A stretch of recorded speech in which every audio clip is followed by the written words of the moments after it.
Bienvenidos a Parlamento Abierto. Esta semana en la Cámara de Diputados concluyó el periodo extraordinario de sesiones con el desahogo de temas que resultan altamente relevantes, la mayoría de ellos en torno a la seguridad y combate al crimen organizado de diferentes frentes.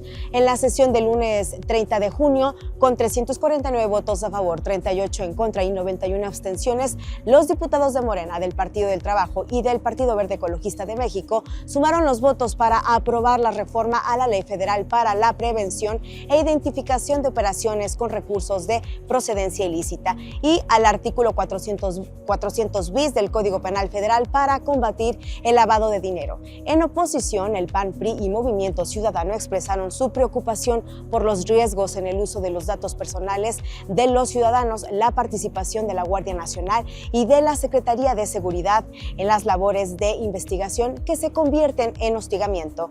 Esta nueva ley, que endurece las medidas contra el manejo de recursos financieros ilícitos, las operaciones de compra de inmuebles, joyas y depósitos en tarjetas de crédito y débito, fortalece el combate contra el lavado de dinero, el marco regulador, las instituciones que intervienen y hacen más eficiente y transparente los procedimientos de combate, aseguró el propio presidente de la Comisión de Justicia, que la promovió, el diputado morenista Julio César Moreno. Aunque todas las posturas de los grupos parlamentarios coincidieron en la importancia de legislar en este terreno, las discrepancias se concentraron en las atribuciones de las autoridades, que no tienen contrapeso ni métodos de rendición de cuentas y son dudosos los plazos para reportar operaciones. Veamos lo que sucedió en el Pleno.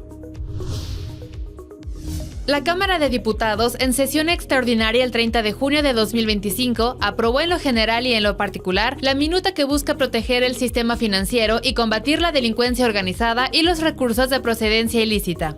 De igual forma, el documento procedente del Senado destaca que el objeto de la Ley Federal para la Prevención e Identificación de Operaciones con Recursos de Procedencia Ilícita es recabar elementos útiles para investigar y perseguir los delitos en la materia. Esta reforma amplía la lista de actividades vulnerables para incluir a desarrolladores inmobiliarios, proveedores de servicios con activos virtuales, emisores de tarjetas no bancarias y organizaciones sin fines de lucro cuando manejan recursos de riesgo. También establece la obligación de identificar al beneficiario final de cada operación y obliga a reportar incluso intentos fallidos y operaciones sospechosas. Se fortalece el rol de la Secretaría de Hacienda y de la Unidad de Inteligencia Financiera. Esta reforma expande facultades de vigilancia del Estado sin límites claros.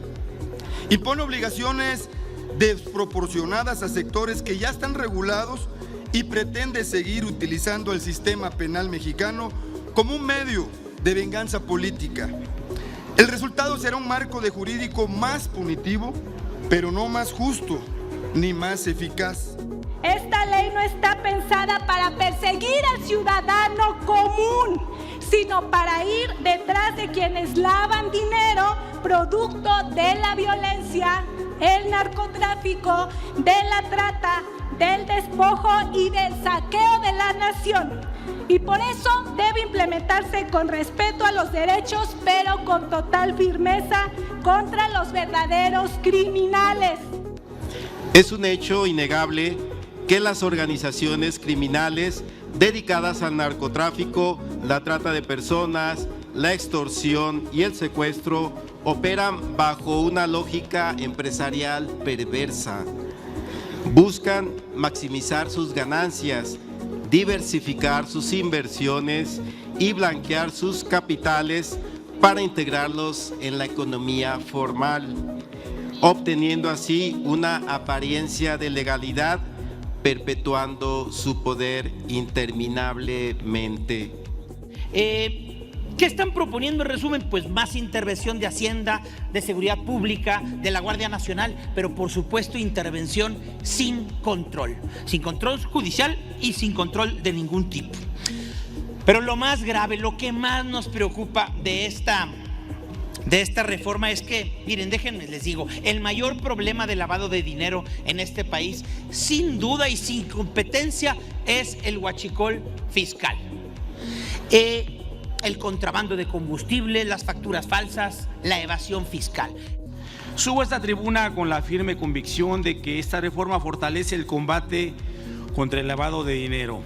al hacer más robusto el marco que lo regula, fortaleciendo las instituciones que intervienen, haciendo más eficaces y transparentes los procedimientos y sobre todo capacitando a las personas físicas y morales que intervienen en este tipo de operaciones. Entre los temas más sensibles y relevantes del país, esta semana en la Cámara de Diputados se analizó y debatió en materia de personas desaparecidas, lo que generó fuertes intercambios y exigencias, predecibles en un entorno que ha puesto a este asunto entre los más urgentes.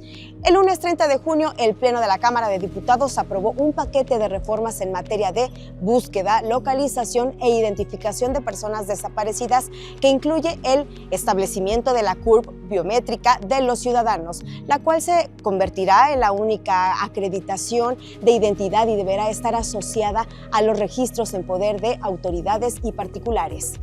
Analizado como de urgente resolución, esta iniciativa procedente de la Presidencia de la República fue aprobada en cuestión de minutos bajo el principio de que a través de estas reformas se busca hacer frente a la crisis de desapariciones en el país y establecer nuevos mecanismos para fortalecer la capacidad estatal y federal de búsqueda e identidad de personas.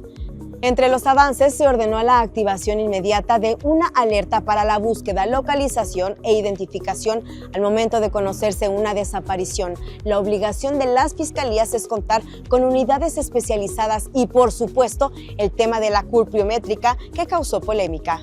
La evidencia de la gravedad y crecimiento de esta crisis de desapariciones es que más de 115 millones de personas han sido reportadas como desaparecidas o no localizadas y más del 90% proceden desde 2006, planteó la diputada del Partido Verde Ecologista de México, Erika Santana.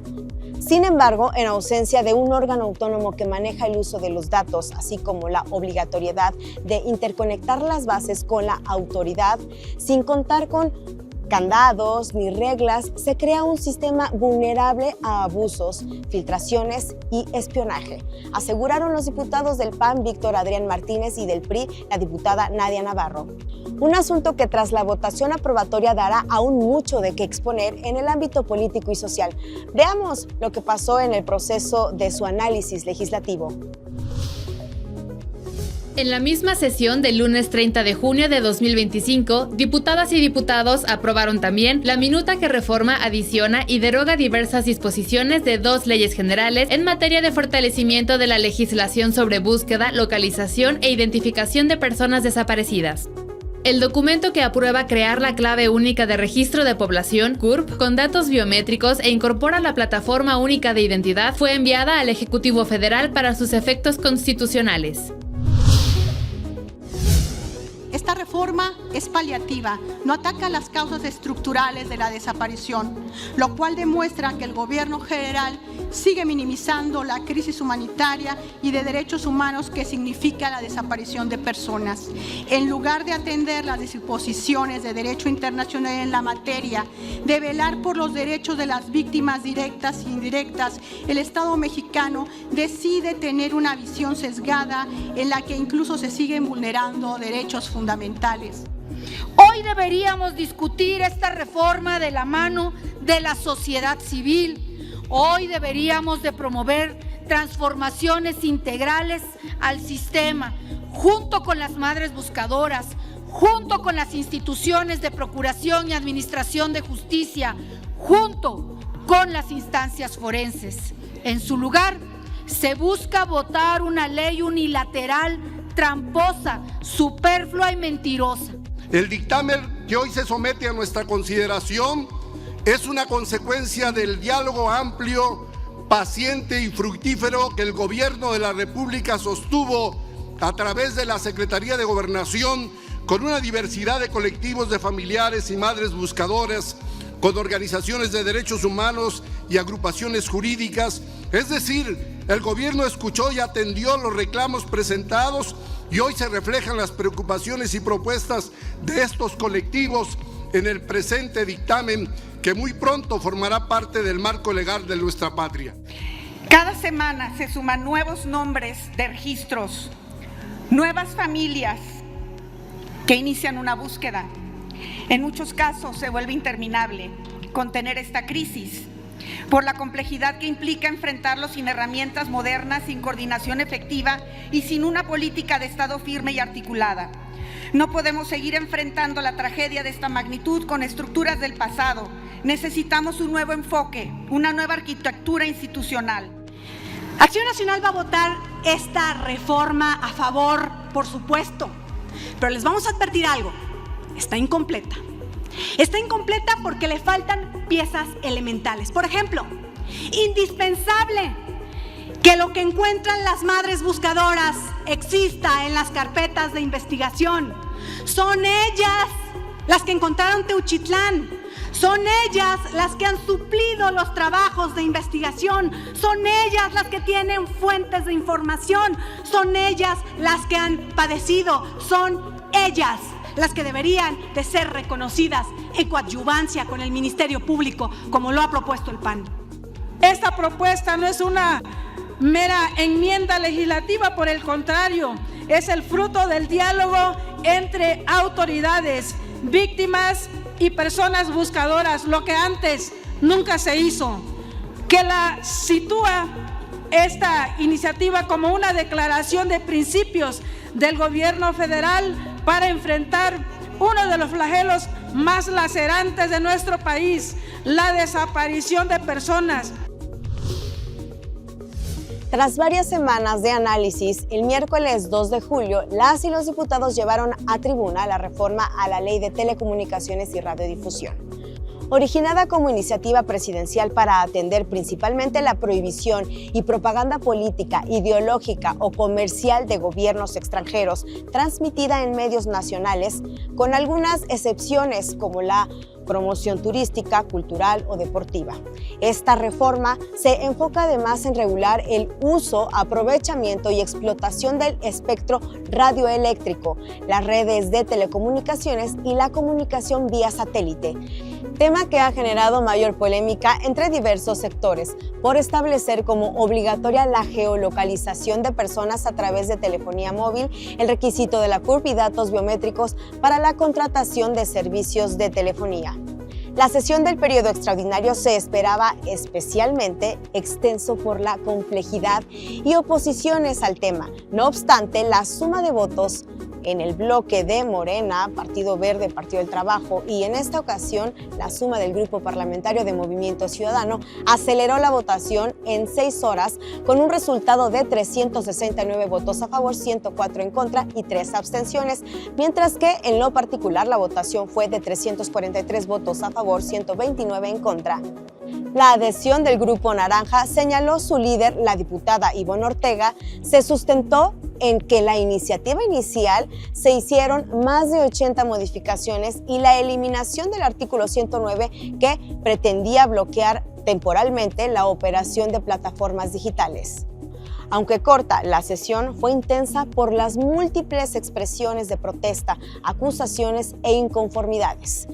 Vayamos al debate de esta reforma que significó específicamente uno de los temas más importantes en la convocatoria del periodo extraordinario de sesiones que concluyó en esta aprobación. Atestiguemos el avance de esta ley, la Ley de Telecomunicaciones, uno de los asuntos que convocaron al periodo extraordinario que ese mismo día cerró. En la sesión del periodo extraordinario de 1 de julio, diputadas y diputados de los grupos parlamentarios de Morena, PAN, Partido Verde Ecologista de México, Partido del Trabajo, Partido Revolucionario Institucional y Movimiento Ciudadano expresaron sus puntos de vista en torno a la minuta que expide una nueva ley en materia de telecomunicaciones y radiodifusión, con el propósito de regular su uso, aprovechamiento y explotación, así como garantizar el desarrollo eficiente de los sectores de telecomunicaciones y radiodifusión. La propuesta incluye nuevas formas de asignación para facilitar la experimentación, incluyendo modelo de autorizaciones para estaciones terrenas de comunicación satelital, plataformas de gran altitud, uso secundario, los entornos de prueba controlados, conocidos como sandboxes regulatorios, acceso dinámico y uso compartido del espectro y redes radiocomunicaciones inteligentes. Es una amenaza una advertencia a los concesionarios, a los medios de comunicación, a los periodistas, a los permisionarios. O te alineas al poder, o te van a sancionar, o puedes perder tu concesión. Morena y el gobierno están preparando todo para vigilarte, todo para censurarte si te atreves a criticarlos. Esta nueva ley en materia de telecomunicaciones responde a una realidad actual.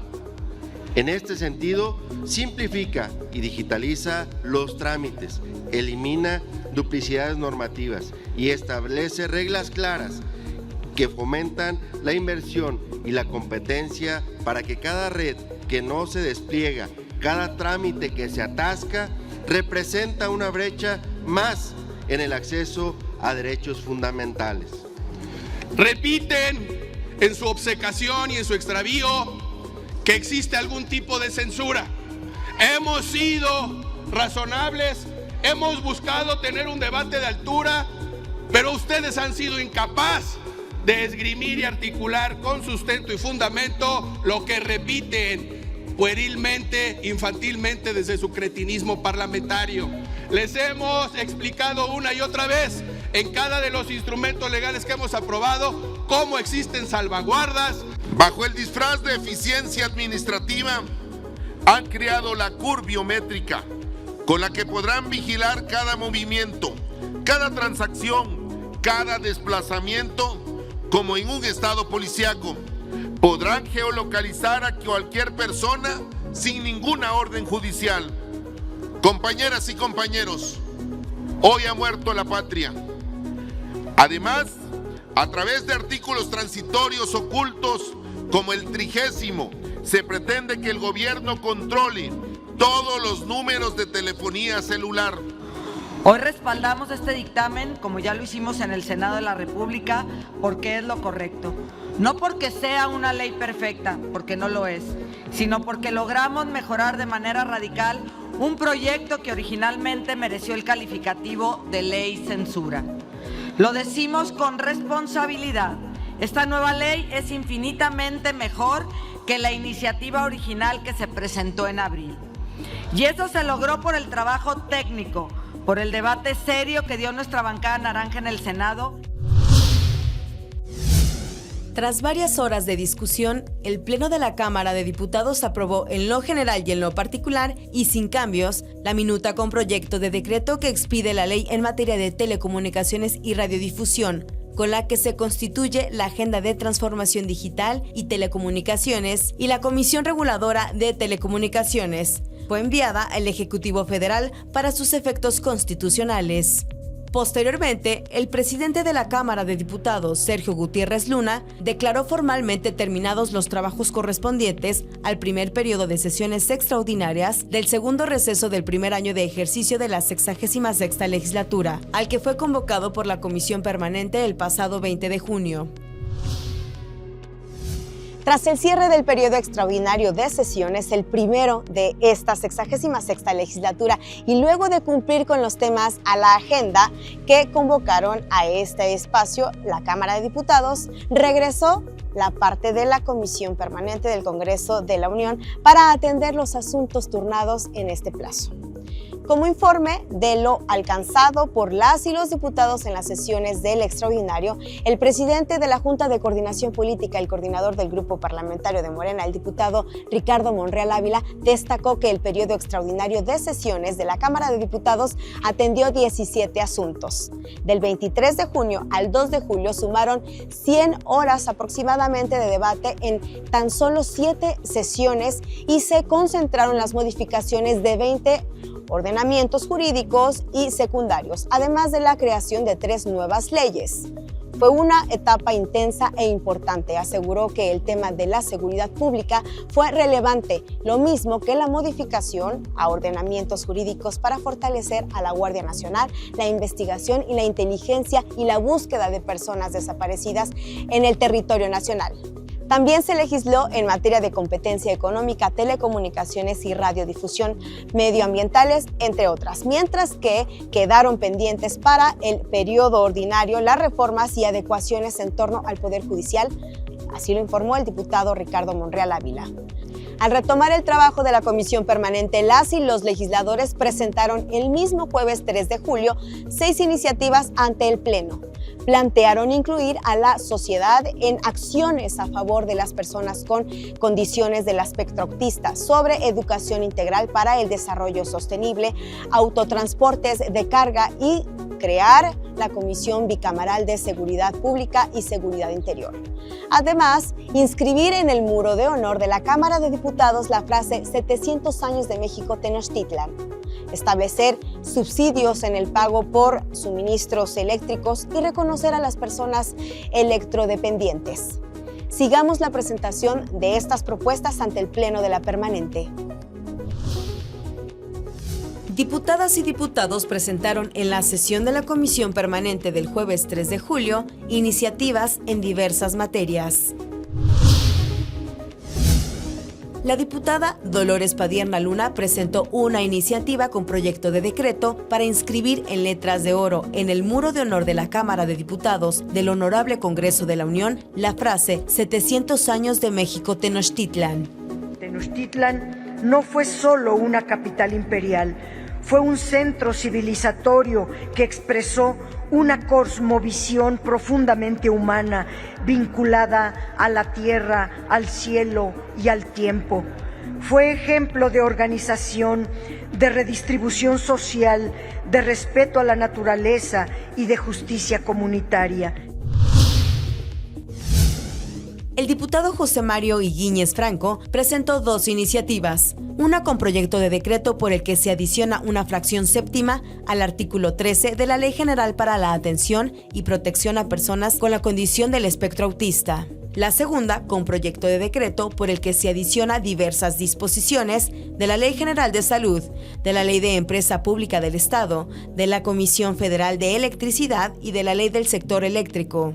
Propone la iniciativa para establecer un subsidio pago de energía eléctrica para las personas electrodependientes, ya que su vida depende de ello, mitigando así el impacto económico de las elevadas tarifas del uso debido a la conexión. La iniciativa plantea integrar 3 espacios dentro de la comisión intersecretarial destinados a representantes de la sociedad civil. Esta propuesta responde a una solicitud directa de dicha sociedad civil con el objetivo de asegurar que las decisiones tomadas sean congruentes y efectivamente beneficien a las personas con la condición del espectro autista. El diputado Reginaldo Sandoval Flores presentó iniciativa con proyecto de decreto por el que se adicionan diversas disposiciones a la fracción quinta del artículo 13, fracción octava bis del artículo 15, fracción 16 bis del artículo 30, fracción 7 bis del artículo 90 de la Ley General de Educación. La iniciativa que someto a su consideración busca reconocer y consolidar en nuestro sistema educativo la educación integral para el desarrollo sostenible como un eje transversal, estructurante y formativo para todas las niñas y niños, adolescentes, jóvenes del país. El diputado Humberto Ambrís Delgadillo presentó, a nombre del compañero de su grupo parlamentario, el diputado Jericó Abramo Mazo, iniciativa que adiciona el artículo 51 bis y reforma el artículo 61 de la Ley de Caminos, Puentes y Autotransporte Federal. Con el objetivo de establecer la obligación a los concesionarios de tomar las medidas necesarias para garantizar el flujo constante de tránsito en las plazas de cobro, evitando demoras y congestionamiento. Con esta reforma se prevé que los concesionarios, de ser necesario, deberán garantizar que en caso de embotellamiento en las casetas se deberá utilizar un mayor número de personal y abrir más líneas de cobro. El diputado Pablo Vázquez Agüed presentó iniciativa con proyecto de decreto por el que se adiciona un título 12º del control legislativo a la Ley General del Sistema Nacional de Seguridad Pública para crear la Comisión Bicameral de Seguridad Pública y Seguridad Interior. El objetivo de que el Congreso de la Unión, de manera plural en este órgano colegiado, pueda evaluar el despliegue de la Guardia Nacional y de las Fuerzas Armadas en todo el territorio nacional y el cumplimiento de objetivos, de metas verificables, medibles, que puedan ser sujetas a evaluación y pues se pueda analizar cómo está funcionando este despliegue en cada entidad de la República. Gracias por acompañarnos en una emisión más de Parlamento Abierto. Yo soy Karen Villanueva. Hasta la próxima.